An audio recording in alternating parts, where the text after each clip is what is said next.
Järvissä ja lammikoissa elää monia kasveja ja eläimiä, mutta niiden elinedellytyksenä on tasapainoinen ympäristö. Vesi on lammen asukkaille yhtä tärkeä kuin maata ympäröivä ohut ilmakehä kaikelle elolliselle luonnolle.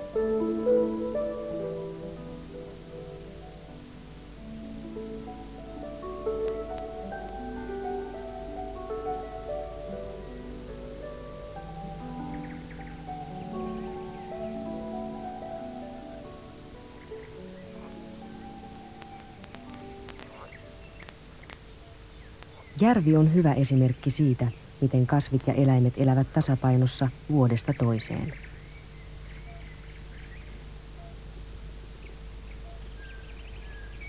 Pieninkin lampare ja suurinkin järvi kaunistaa maisemaa ja saa aikaan vaihtelua. Mutta valitettavasti järviin ja lammikoihin heitetään jätteitä ja päästetään jätevesiä ja myrkyllisiä aineita. Puhdasvetinen järvi on käynyt yhä harvinaisemmaksi.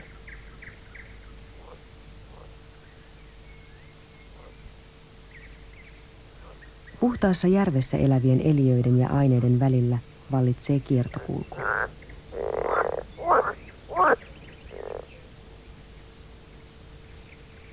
Seuraamme tässä ohjelmassa joidenkin puhdasvetisten järvien pikkueläinten elämää.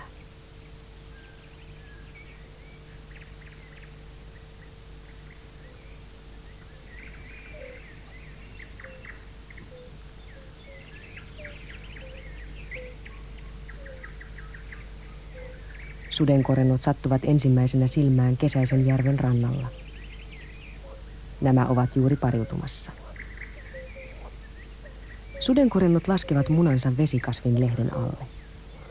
Sudenkorennon munista kehittyy toukkia, jotka elävät järvessä 2-3 vuotta ennen kuin niistä kehittyy lentäviä hyönteisiä.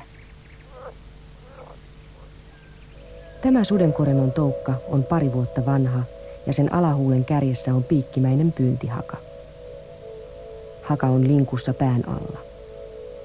Kun toukka huomaa saaliin, työntyy haka esiin ja tarttuu saaliiseen. Tällä kertaa saaliiksi joutuu vesikirppu.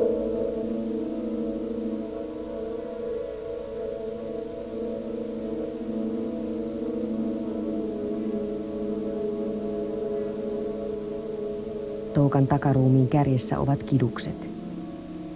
Kidusten avulla toukka hengittää vedessä.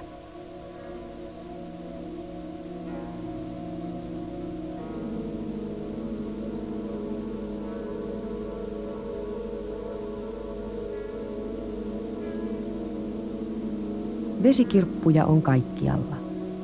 Pienenpienissä lammikoissa, ojissa ja isojen järvien rantamatalikoissa. Sudenkorennon toukan ei tarvitse muuta kuin asettua vesikirppujen lähelle ja ahnehtia niitä suuhunsa.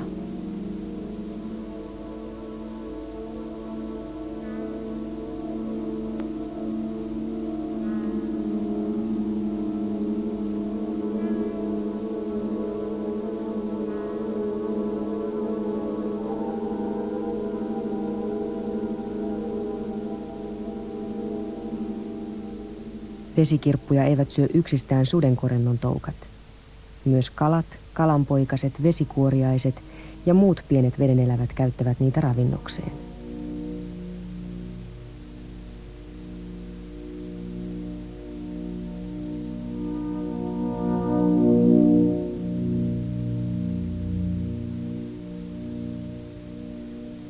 Vesikirput ovat täynnä munia, joita ne hautovat selkäkilpiensä välissä.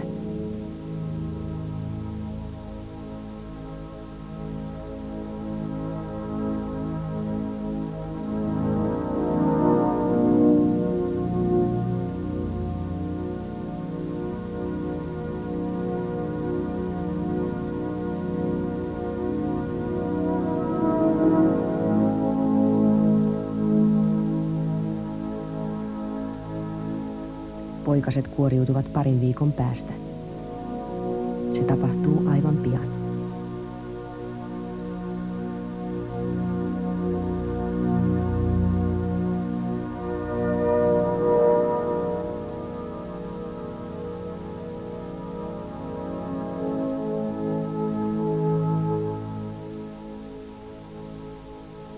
Vesikirput liikkuvat vedessä tuntosarviensa avulla.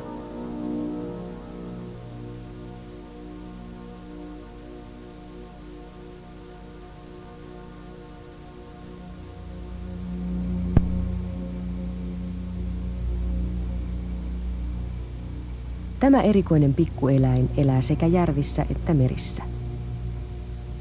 Tunnettuja meren asukkaita ovat korvameduusa ja portugalilainen sotalaiva.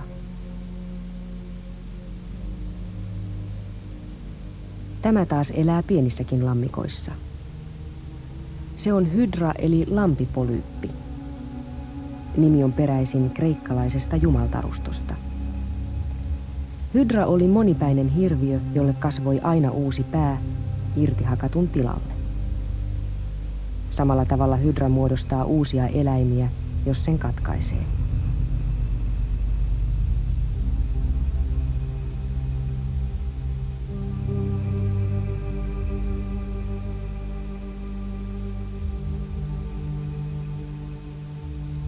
Hydra lisääntyy siten, että emoeläimen ruumiista vain työntyy uusia eläimiä. Kun uusi hydra pärjää itsekseen, se irtoaa emosta ja tippuu veteen, tarttuu vesikasviin ja jää odottamaan saalista.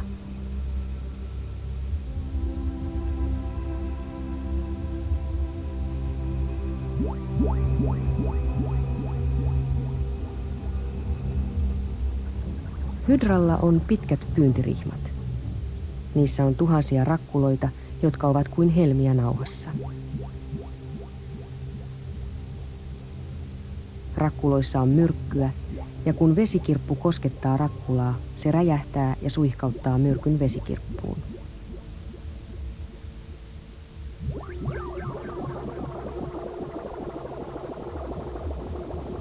Pyyntirihmat tarttuvat saaliiseen ja vetävät sen suuhun. Myrkky ei ole tappavaa. Vesikirppu liikkuu yhä ja näyttää siltä, kuin sitä vedettäisiin hydran ruumiiseen. Itse asiassa vesikirppu kuitenkin työntyy rimpuillessaan lähemmäs hydran suuta ja joutuu lopuksi sen ruoansulatuskanavaan.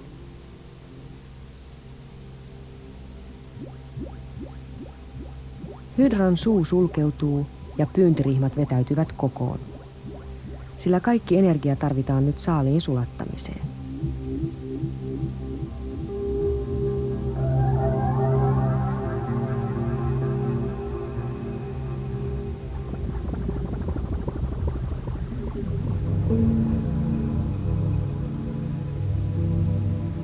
Hydra on raukea, mutta sillä onkin 2 vesikirppua vatsassaan.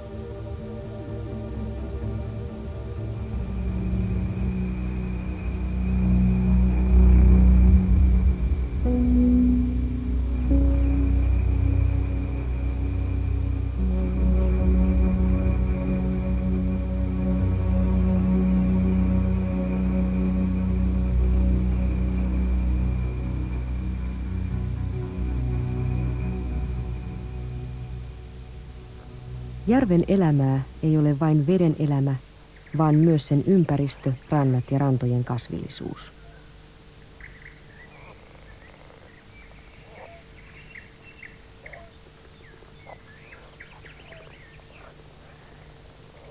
Monet järven eläimistä eivät vietä koko elämäänsä vedessä, vaan elävät myöhemmän vaiheen ilmassa, vedenpinnan yläpuolella tai järveä ympäröivien kasvien keskellä. Toiset lentelevät kauemmas ja palaavat vasta myöhemmin.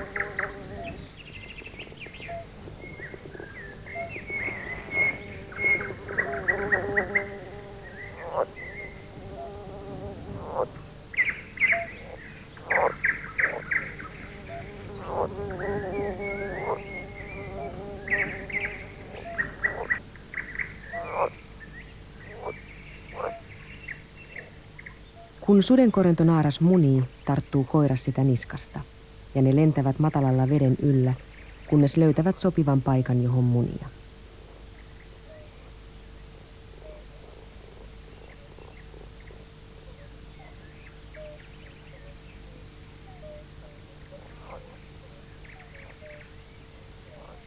Koiraan ohjaamana naaras vie takaruumiinsa veteen ja munii vesikasvin lehden alapinnalle.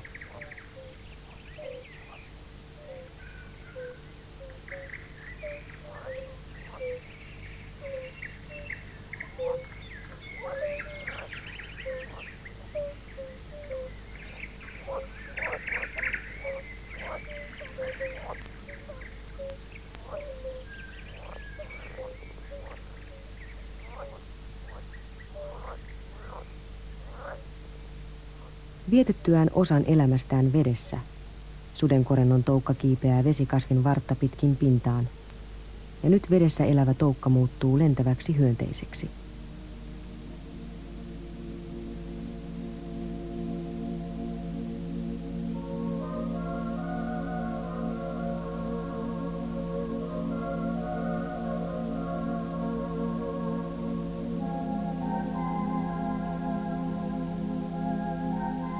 Hyönteiset ovat kaikkein runsaslajisin eläinryhmä, ja niille on tyypillistä vaiheittainen kehittyminen munasta aikuiseksi. Suurin osa hyönteisistä kokee 4 muodonvaihdosta.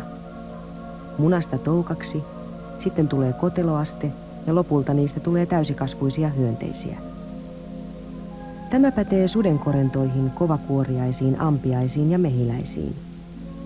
Mutta sudenkorennot jättävät koteloasteen väliin.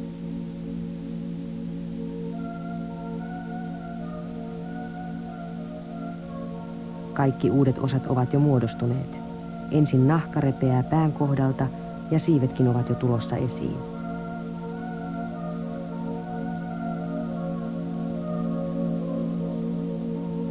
Sudenkorento on saavuttanut viimeisen kehitysvaiheen.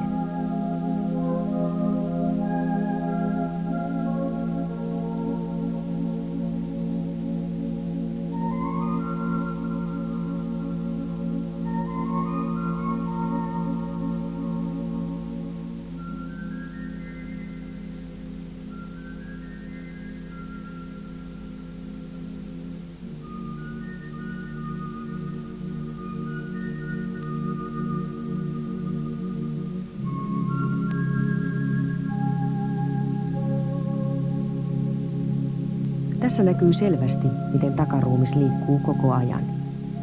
Se ikään kuin pumppaa ilmaa siipiin.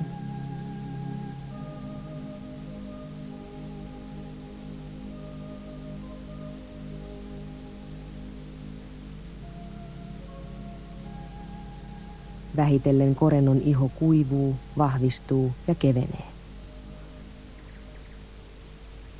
Tämän muodonvaihdoksen jälkeen sudenkorento pystyy elämään ilmassa.